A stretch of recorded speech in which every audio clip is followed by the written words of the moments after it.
Hopefully it's going live. We'll see. Okay, not yet, not yet. Okay.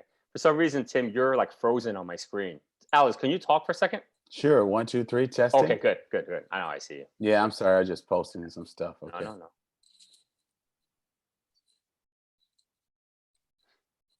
All right. Well, hey, thanks so much for joining us live to the Metro community, to anyone watching on Facebook. We are so glad that you are here with us. We're just starting this for the very first time. And we want to invite some of Metro's greatest speakers or favorite speakers and to this weekly broadcast so that you can get to know the person a little bit more and also to lean and glean on their wisdom.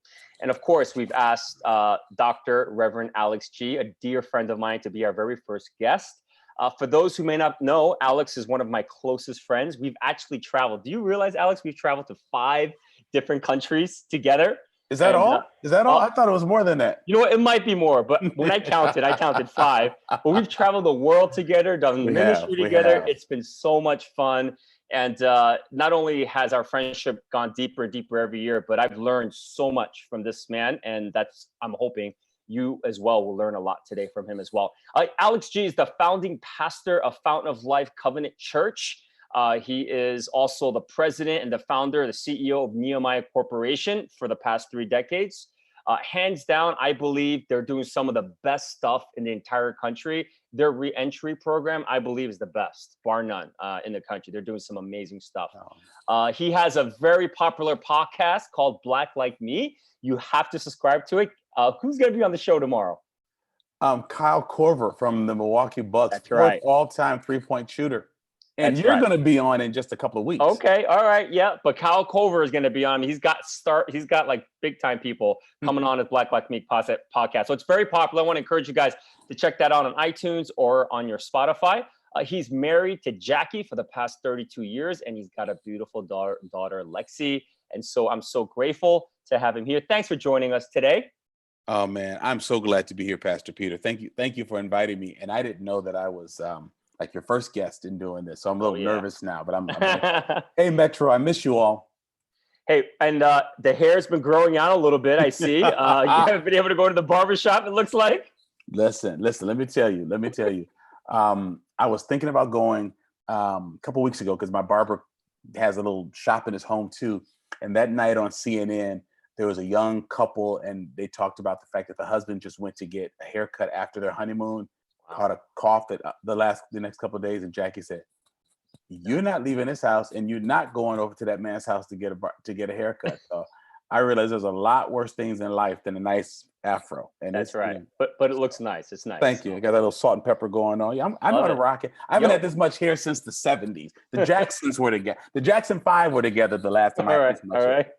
We're going to glean on that gray, that wisdom there. So, hey, I just want you to know that are watching, we're actually going to take your questions. So if you do have a question for Dr. Alex G, just let me know. Send it on the chat room. And Tim, our producer, will send it over to me. Now, I can't promise you we'll get to all your questions, but we'll do our very best to get to as many as we can. But before we start, I learned this from Alex on his Black Like Me podcast, but I want to start off with a couple icebreakers, all right? So that people can get to know you a little bit. All right, first icebreaker, favorite movie of all time?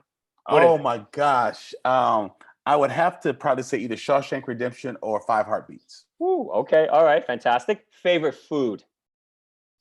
Ooh, I would have to say barbecue. Barbecue? Ribs, what kind of barbecue? Ribs and chicken. Barbecue, okay. chicken. All right, and all right. All right. Favorite Korean dish when you go to a Korean restaurant? Oh, I like kalbi, but I like to get some of that purple rice with the peas in it. Afterwards, I love, man, listen. You even helped me to become picky. Yo, my man, I know Chicago has iffy kalbi, but I even know the places to go. That's right. I love kalbi. That's right. And you like that purple rice, so you know you're real Korean when you like that purple rice. So and I like bulgogi too, but kalbi is my first. That's my favorite. Okay, all right. What's the favorite country you visited? Favorite country you've ever visited? Oh my gosh, that's changed last year when I went to Ghana. Yeah, I think because of its history, finding like where I'm from in West Africa has been very, very intriguing. I think behind that, I've really been intrigued by Mumbai, by India. I've loved visiting Italy. Yeah. And I was just I love being in Seoul too. I had a chance to go to Seoul twice. Well, we went together. We That was did. really good. We Yeah, did. yeah. You took me to the motherland, so that was good. Yeah. Okay. Last icebreaker. As a kid, what did you want to be when you grew up? When you grew up? I wanted to be I wanted to be an astronaut, a Really? pilot, or businessman. Okay. All right. Yeah. Fantastic. Yeah. Fantastic. All right. So here, a couple questions I love to ask you is first of all, you're doing some amazing work in Madison. I've been able to see it Oh, firsthand. And thank you. Steve and I went a couple of years ago, and we were just blown away. We learned so much Oh man. from you and your ministry. Really doing some great stuff there. Right now, you're working on building an African American culture center. Could you tell us a little bit about that? Sure. Dane County is the county in which Madison is seated, and so we have the worst disparity between blacks and whites when it comes to reading levels of fourth and eighth graders, Mm, math levels, home ownership, economics. It's ground zero for black families. You wouldn't think that because Madison's considered such a progressive place. And what I found is that cities that have such blaring disparities um, don't typically have strong cultural centers. mm, Blacks in Wisconsin make up 6% of the state's population, but we're like almost 50% of the state's prison population and almost 40% of the state's COVID deaths. And so mm-hmm. there's no real hub for celebrating, reiterating Black culture. And I think because of that lack of it, so many of our children are lacking a sense of confidence, a sense of belonging. And because it's not talked about in school, it alienates folks. And so in our schools, white kids are going from classrooms to Ivy League schools. Black kids are going into the prison systems. So we believe that a greater sense of celebrating history and culture is a way of giving a sense of identity and purpose, and not just a place to go, but African American leaders in the community will own this. They will raise money for it. We'll bring programs to it. It'll be a place where non-African Americans can come and learn the Black people's version of Black history. And so it's a way of really giving a sense of rootedness and commitment, because right now there's a tale of two cities in Madison. There's Mm. one for Black folks and one for white folks. And this is noted. It's so it's not just my reaching out for propaganda. This has been established. And so the cultural center, which will be built in South Madison on our property where we own about 6 acres, right off that major highway, is considered the gateway to the university and the biomedical corridor. It's a place to really give the city a chance to heal, because right now we've taken a black eye, so to speak, because the city, the state, we understand that these are very real issues Yeah. for our African Americans.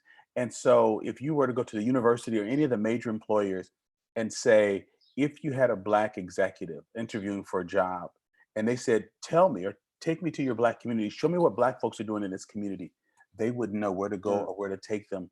And so it's why we're not able to maintain a greater level of diverse candidates or black candidates in many of these high tech university industries. And so we're building it so that it strengthens Madison for everyone. We do a U.S. Black History course Yeah. that 1,000 non-blacks have gone through. We'll grow that there, but it will be a place that will tell the story of African Americans, but also proliferate the story of America. But it'll be a place where everyone can come and celebrate. But it'll be business development, and economic development, educational development, senior center, just a place to really help us all thrive together.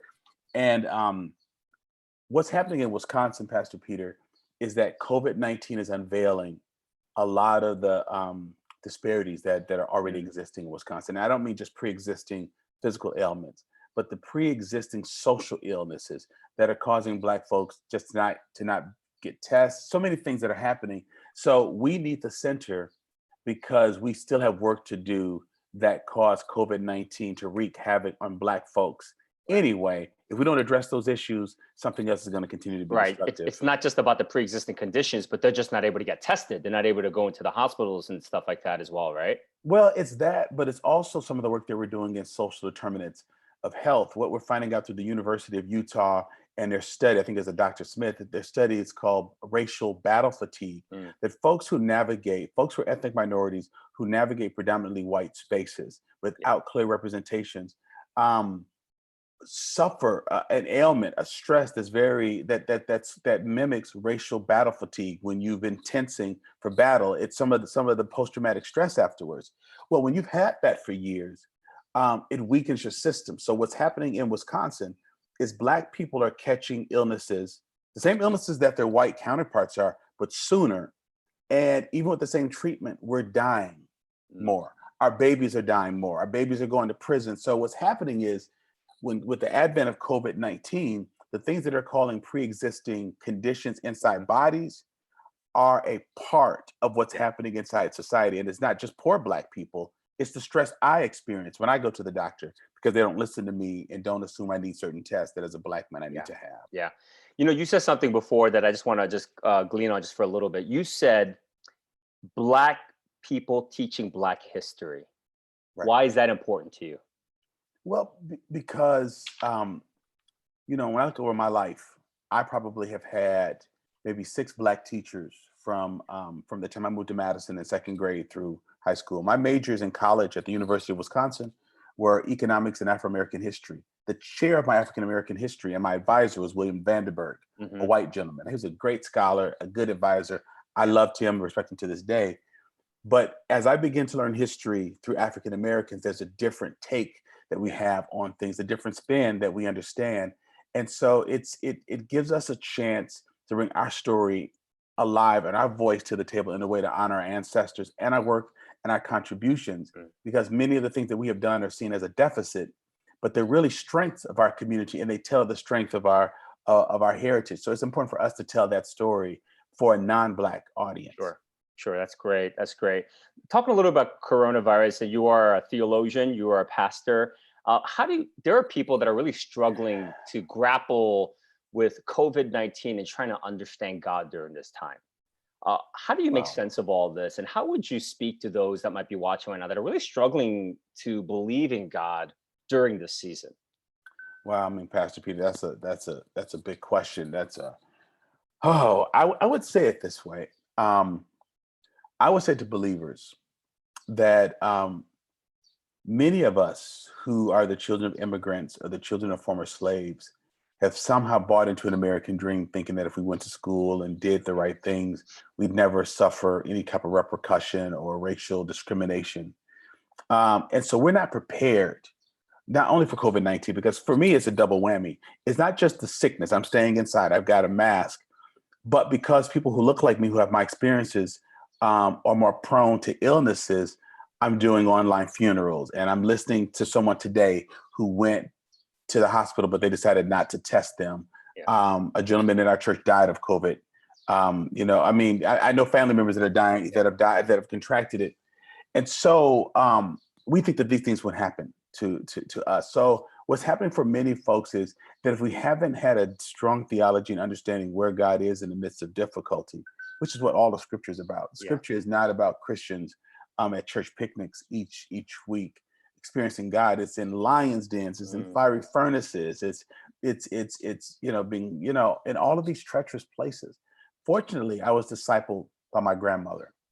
And when she came to faith in the 40s, the grandmothers were children of slaves. And so their theology about God and toughness, when we couldn't vote, couldn't own businesses, or limited all those things, but they still found God. It stirred such a strength and a true palpable sense of God's presence in the midst of difficulty.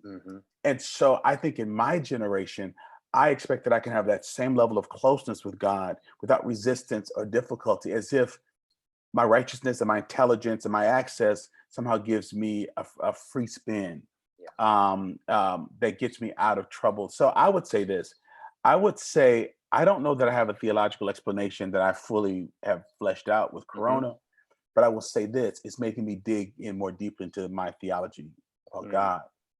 In preaching recently, I used the passage where the father came to Jesus while he was writhing, and he was asking Jesus to heal his son. And Jesus says, do you believe I can do this? And this man says, I believe, help my unbelief. It's one of my favorite prayers. It's one of my favorite prayers in scripture, because I think that this father was saying, if I say I believe and I don't, my lie will cause my son to be destroyed. And if I say I don't believe, then Jesus can't say, well, according to your faith, let it happen. But he said, I believe some days, and some days it feels right, and some days I get up and he seems like a good, healthy boy. Then other days I don't believe because I see this thing taking over. COVID-19 has helped me to realize that we got to tell our truth to God. It's frightening. That's the theology I think we're developing, that we don't have a tight knit explanation with a bow around it. But we have to be able to say, God, but my trust is in you. I don't know where this is going, but in life and death, I'm yours. We all have to die at some point, but COVID-19 is making us think about our death as young people. And it's something that we've never done. And it's also caused us to be so in love with this world that we forget that this is, my grandmother used to call it a preparation place, a dressing room to really go and be with God. And so it's also shaking, what am I living for? Am I living to be in this world, this economy, this reality forever? Like, where's my hope? Where's my joy? What's my purpose? Why did I become a Christian? Was it to have a good life or to be able to journey with God? And it is in difficult times that we draw in close to our God, that we lean into our God. And so I would say the best thing that I would say to folks is that we are saying that the whole world has changed and shifted on his axis. That's not true. The whole world has not changed. God has not changed. And that's the theology that I'm resting in, that God is the same. And as I'm trying to practice, I read this in Sung Chan's book, his co-author, Mark, I believe his first name is Mark. I hate trying to remember names. But said one of his traditions is watching the sun come up in the east and just praying. And when I sit on my front porch and watch the sun come up, I just keep remembering God is faithful. There's nothing I can do to make that sun come up or go down. And I know that the systems are unstable, but we've got to shift our eyes to God, not religion, not our church, not our pastors, but many of us have what scripture calls a form of godliness, but we've really denied the power that comes with that. And my theology is, rather than trying to hold on to our stuff, let's grab hold of God so that God's great will is being done in us, and trust that God will give us the wisdom and the strength to survive. But we're worrying about stuff, and we need to be thinking about God in relationships. Yeah, no, absolutely. Absolutely. I couldn't agree with you more. So, you know this, and you and I have talked about this, but the Asian community has experienced quite a bit of violent racism through COVID-19. And you and I have had some talk about that, some very open discussions about that. But what is your thoughts on that? What is it that you'd like to say to the Asian community during this season, as well as the Black community? Well, one, I want to say that I'm really sorry about that. Two, for about the last 3 decades of my professional life, my colleagues, particularly white colleagues, have tried to convince me to admit that things have gotten better in America in terms of race relations. And so I'm sorry that this is happening to anyone. Anytime someone is just picked on, it's just horrible. But particularly when you're not prepared for it, when you think your status, your education, where you live, your earnings have protected you, this cover is pulled back. And at any moment, someone can call you boy or the N-word, or just start attacking folks because they're Asian American, of Asian descent. And so I want to say, as one, I'm very sorry about that. And two, I'm sorry not only that it's happening, but I remember when the police pulled me over in front of my church, and this is not anti-police stuff. I keep telling people my brother is a police officer. I love officers. But the American dream unraveled for me. Sitting in that car while my white associate pastor got out of his car and walked over to the police officers who wouldn't talk to me. And they asked him to corroborate my story. Was I who I said I was? And he was in the parking lot when I pulled in, and they questioned me why I was there and never once asked him why he was there, and even got out of his car. As they ran my plates, never gave me a warning or anything or a ticket, the American dream started to erode. And I thought, what I have believed about my place in America has changed. Yeah. I was a Cub Scout, a paper boy. The things that people said to do, I think my Asian American brothers and sisters are experiencing a loss of the American dream. That I think, from as I understand this, and I'm very unqualified to do this, Pastor Peter, but as I talk to you and others, particularly and within those of Asian who are of Asian descent, I probably have interacted with Korean Americans the most. Yeah. But what I've learned is the encouragement of parents to focus on acculturating and getting connected in a culture and not worrying so much about your own language and culture, but really working hard and blah, blah, blah, blah, blah. We've done those things. You've done those things. We were told something very similar. But I feel like when you've done that and people can still call you out your name and you're a doctor or you're a taxpayer or you're a teacher, you're a lawyer, it's very disconcerting. So what I would say is my heart hurts for you because it's hard when you feel like your place in this country that you've helped build is all of a sudden in disarray. But I can also say this might be a great chance for Asian Americans and African Americans to work together. Yeah. Because my mother spent my whole life teaching me how to be a Black man and navigate space, not believing what people say about me, even when white women have locked their door. And this is not an anti-white thing. I'm just speaking honestly about my experience in America, locking their doors with their elbows when I walk past, or clutching their purses in a barbershop, or in a elevator. I live with that and still have to have a keen sense of who God says that I am. I think that I can teach that. Black people can teach that to folks who are feared just because of their ethnicity. It's drawn us closer to God, closer to faith, closer to each other. It's built a sense of connection between us. And I would say to African American folks, we have suffered. Hold this for a second. We have struggled a little bit. You got to have good lighting when you got a brother. You got a brother on your show. This is not a chance to gloat. I think in our heart of hearts, we as Black people, and I'm a student of history, not just Black history, but American history. But when you look at American history, I'm noticing what's happening with Black Americans, understanding civil rights and how even the civil rights for Asian Americans was shaped by the Black Panther movement, by Malcolm X, by Martin Luther King Jr., the Edmund Pettus Bridge fiasco, all of this. And we felt that the white community, the government has separated us, called some of you model minorities and just called us lazy and trash and shiftless. I feel like we've just wanted our other brothers and sisters of color to understand, listen, we might not have all things in common, but the people who took the beating, who had dog crap thrown at us, who had dog piss thrown at us, who were beaten and shot and raped, we took that for everyone, including white women who benefited so much through the civil rights movement. We've just been looking for the rest of the world to turn around and just say thank you. Just not to look at us with disdain, just to say thank you. So I think this is a chance for Asian Americans to understand the role that African Americans have had even in their success. Yes. I think it's a chance for African Americans to not gloat and say, well, how does that feel? Oh, so you're not white. Oh, I think it's a chance for us to lean in, because I think we've been needing to really lean on each other, be strengthened by each other, encourage each other, and to build a stronger voice for equity. So I would say to my African Americans, let's lean in, let's be helpful.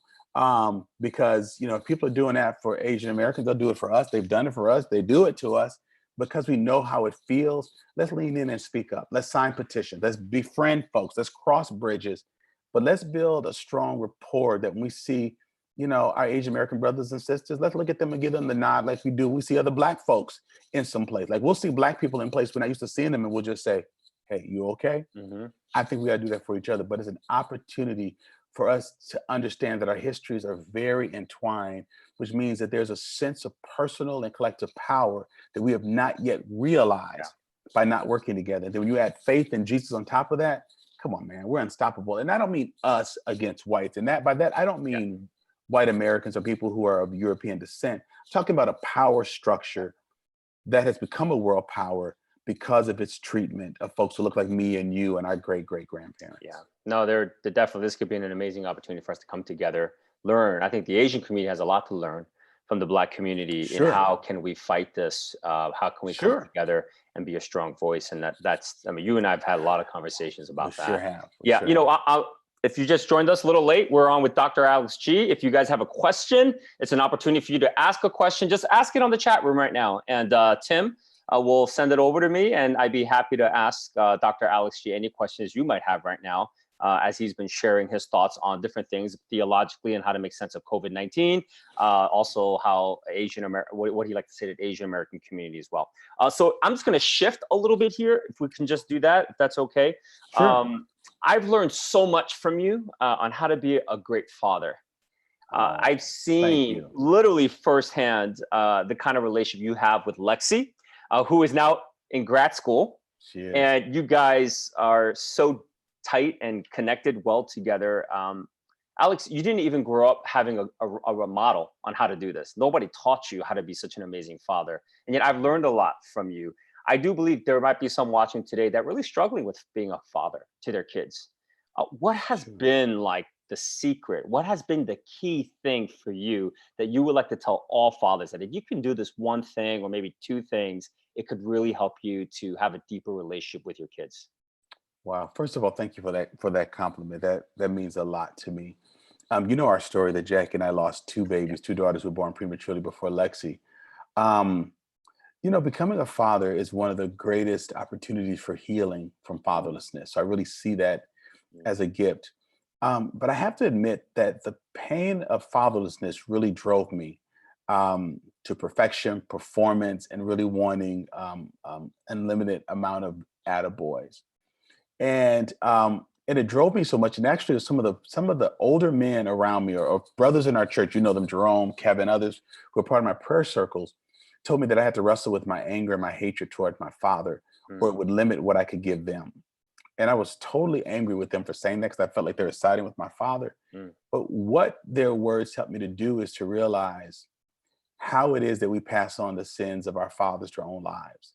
So much of for me, I wanted to prove that I could out dad my father. Like, okay, so you don't think I'm worthy of love? You weren't willing to be around my family or us after you beat my mom and had mhm, her leave you. And so I'm going to show you, I'm going to show you.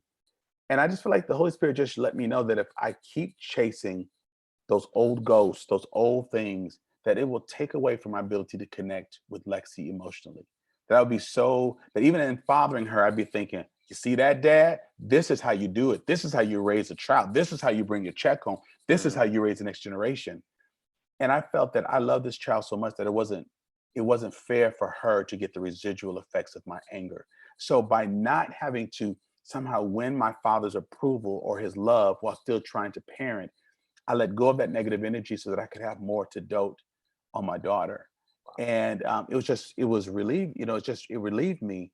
And it just gave me more energy to be there for her. But I think too many of us are fixed on what our fathers didn't do. And we're afraid. We're afraid we're not enough. We're afraid we'll fail. So I talked to other dads. When I would see fathers who were good, I would say, man, that's really good. I took notes. When I saw dads picking their kids up when they scraped their knees and putting them on their shoulders and say, at least you tried it. Come on.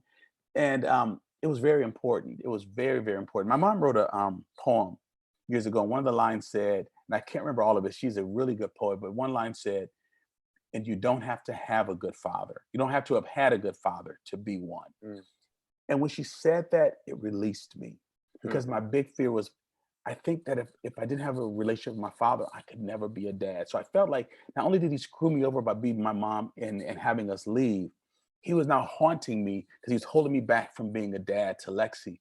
And when I was relieved from that, it really helped me just to love her for her and just leave him out of the picture. Now, as a result, because of Lexi, I reconnected with my dad.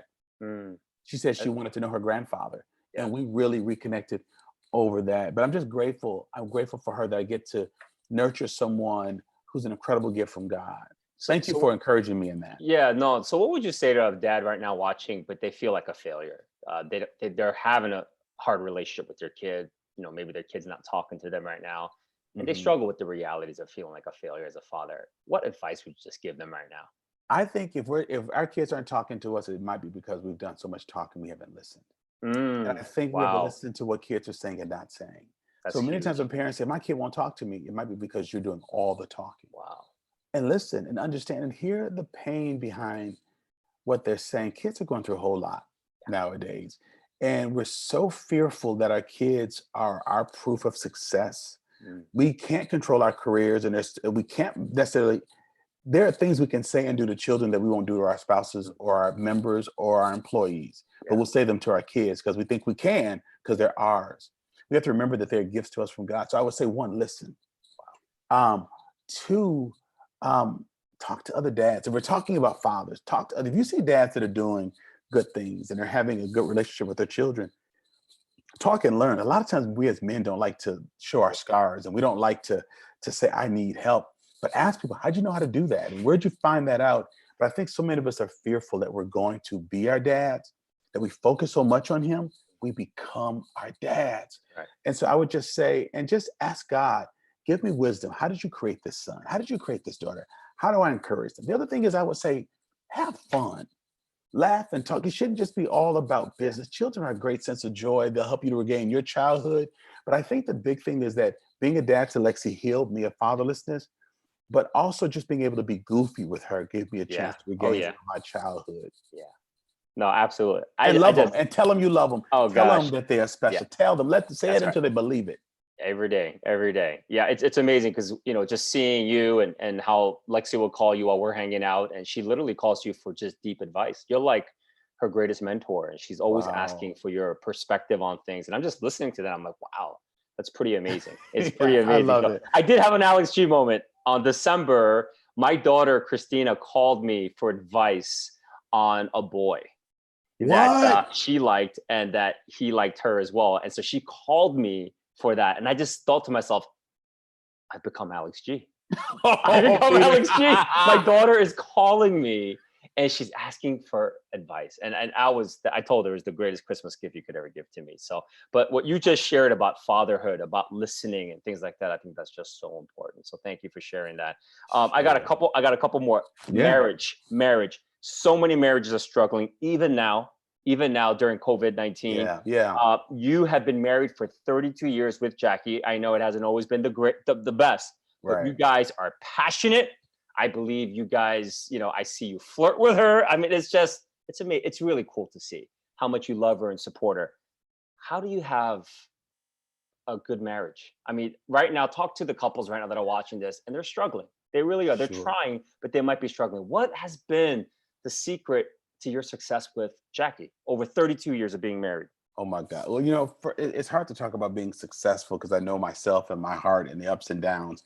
And so I will say what's helped me to hang in there, and to is this. Jackie and I were friends for about 2 or 3 years before Mm, we started dating, yeah. and so we can always go back to friendship.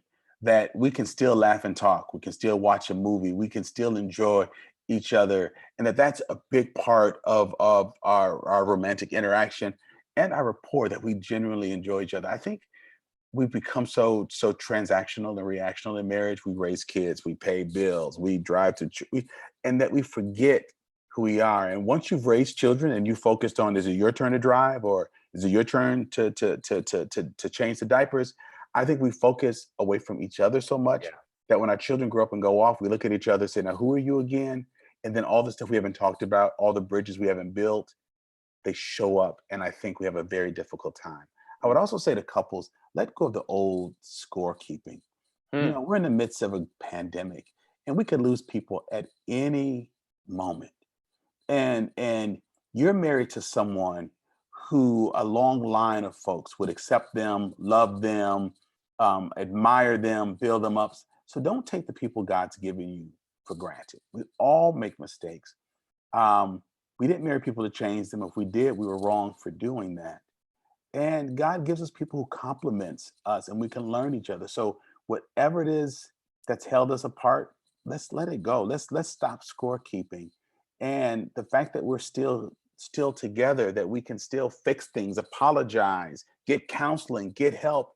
It's just that's what's important. So whatever Mm. it takes to really work through your issues, so that you can benefit from each other and each other's company. That's very important. I love the fact that Jackie sees me for who I am and who I want to be, the mistakes. My mom has dementia, and she helps me care for her like it's her own mother. Every dream I've had, she's helped me build it. She's an administrator. She's a logistics person. Having someone who has my back and who loves me when I don't feel unlovable is a tremendous Yeah. gift. And sometimes I've pushed that away because sometimes Yeah. I don't feel like I deserve unconditional love. So I would Yeah. say the people who are struggling, sometimes you're not struggling with people because they're hard to live with. Sometimes you're struggling with people because they see you for who you really are, and it's hard to receive that love. Receive it and give it. There's never been a better time to lean into each other. That's great. I There's a got a couple. lot of single people who would love to have what you have. That's right. That's right. Sorry, Uh, Pastor. no, no, no. That's it. I got a bunch of questions here. First, I think with the parent who asked about, two boys and the daughter, I think Pastor Alex did give some great advice. Listen, really listen to your kid and to also have fun. Um, this other question that I see here, I see Pastor Alex, it goes without saying that you have been integral in helping others, non-Blacks as well, to understand the perspective of the Black person. What are some of the things that you've learned about others through your relationships, interactions that have helped you to work through the pain you've endured in your life? What are some of the things that you have learned about others through your relationships and interactions that have helped you to work through the pain you've endured in your life? when they say others, I'm assuming they mean others from different ethnic backgrounds. I believe so. Yes. I would say when you become a historian, um, you love the strength of the human spirit. You love how people lean into their strengths. Like when I've heard people talk about like how soul food um, became a delicacy, or how things like Mm. kimchi became a delicacy, but how it grew out of pain and hiding food in a jar in the ground, or getting the innards of the pigs after the owners or the slave owners have just eaten the good meat and thrown it to you. How we have all learned to endure and use creativity and slow roasting and Yeah. and stuff just to make painful life not just livable but enjoyable. I think that that's going to be a byproduct of COVID-19. I think we're going to get back to what's really important. So what I've learned from other groups is that my pain's not unique. I'm not trying to make Black people, this special group that has been whatever. Although there's uniquenesses in what people have Sure. gone through. But what I would say is I've noticed a similarity in some of our stories, and how we've chosen to survive, because some groups have left culture and have assimilated, while others have not assimilated very much, but they've held onto their culture. I think you need to do both, and Mhm. but I think we learn about that. For example, in the Black community, economically, we've held our culture, our music, our hair, our lips. We've celebrated that stuff. But economically, we earn a dollar and it does not circulate in our community a single time. We Mm. take it right to someone else. Whereas in Jewish American communities, Korean communities, and it used to be more so in the day, maybe not so much now, folks would spend within their communities. Well, when white people let us go to the malls, we started taking our money to the malls and we stopped supporting Black businesses and they went under. So I just think I've learned what others have done to survive, and I'm trying to incorporate parts of their stories to make mine stronger. But I love learning what other people groups have done to survive during hardship. Yeah, absolutely, absolutely. The last question I have for you, as a pastor, I think there are a lot of pastors probably watching this as well, and will watch this later on YouTube. I consider you to be like a pastor emeritus. What is the one regret, or maybe your greatest regret, that you have or have had in ministry? Maybe a better way to ask that question is, meaning, if you could do it all over again, what would that be? Sure. Yeah. Peter, I know you hate talking to me. I'm long-winded and I have this I throw stuff off, but let me just No, say it's all this. good. I would hate to talk about my regret, and I will do that without saying what my joy is. Yeah. Coming out of like a Black Pentecostal holiness tradition, we were taught the presence of God. So I Mm. would say my great asset is I've been in ministry now for 40 years. I was licensed to preach in 1980. That was 40 years ago, and I was a Christian about 4 years before that. So the sense of God's presence with me has been tremendous. Mm. And that meant even sensing the nudging of the Spirit. So there are things I've held on to, Yeah. promises for decades, because I sensed the Lord was saying that. That's a great gift. I would say my regret has been the role that fear has had in Mm. ministry. I would say fear of criticism, Hmm. and not seeing it as constructive. I think for most of my ministry, I just saw criticism as destructive and not constructive Yeah. criticism. Fear of my own giftedness and sensitivity to the Spirit. There are things that the Spirit prompted me to do and say and create 40 years ago that are cutting edge, not just for the city but the nation. Um, but I hid that under bushels sometimes. It took me a while to bring it out. And I think the other one was taking on too much alone. So I would say fear of criticism, fear of really growing and sprouting in what God gave me to become, or who God was calling me to be, and fear that no one else would love the work the way I would. So I took too much on and put it on my back. Yeah. And I regret not developing more leaders, sharing more of what I've known, for fear that they would just be like, you're the pastor, it's your job. And I didn't bring more people along with me. Yeah. Yeah. So how did you overcome that fear? Oh, I'm still Help. overcoming it. I'm still You're still overcoming over. it. Okay. Because just, But by testing it, by walking yeah. Yeah. by faith, because what I'm realizing is um, some of the things that the Spirit clearly revealed to me as a Mhm. 16-year-old, as a junior in high school, is materializing in this cultural center. It's been 40 years.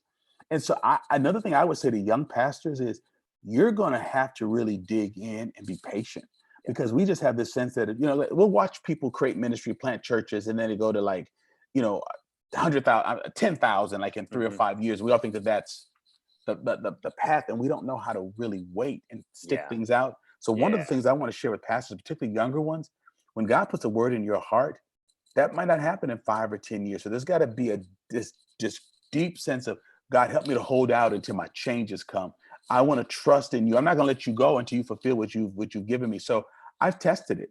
I've learned to trust. When God gives me something, I learned to trust it with people whose insight, sensitivity, and administrative skills I trust. And if God's given it to me, then it's going to be an aha and an amen inside their hearts. And many of the things that we have built have grown from a word that I've gotten, but I didn't run off to do it alone. I trusted that to other people who discerned it with me, and we were able to carry it out. And many of these things have been longstanding in our community for 3 decades, 4 decades.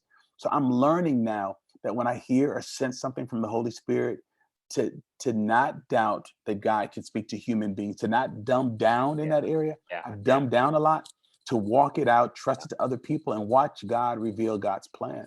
Man, I feel like it's the same thing with me too. It's just like we just gotta obey and just trust, even in the midst of God speaks to you, the Spirit speaks to you. We gotta just trust it. And so many times, even for ministers, I think the thing is that we sense God speaking to us, and sometimes we're just too afraid to act on it, you know, and just afraid of perhaps failure or like you said, criticism and things like that. So really is a real thing. So thanks so much for sharing that. I really appreciate it. And I think we have to communicate that to our leaders also. Exactly. Because we build leaders, we appoint leaders who think, okay, I know what a board does, so my job is to really keep the CEO in check.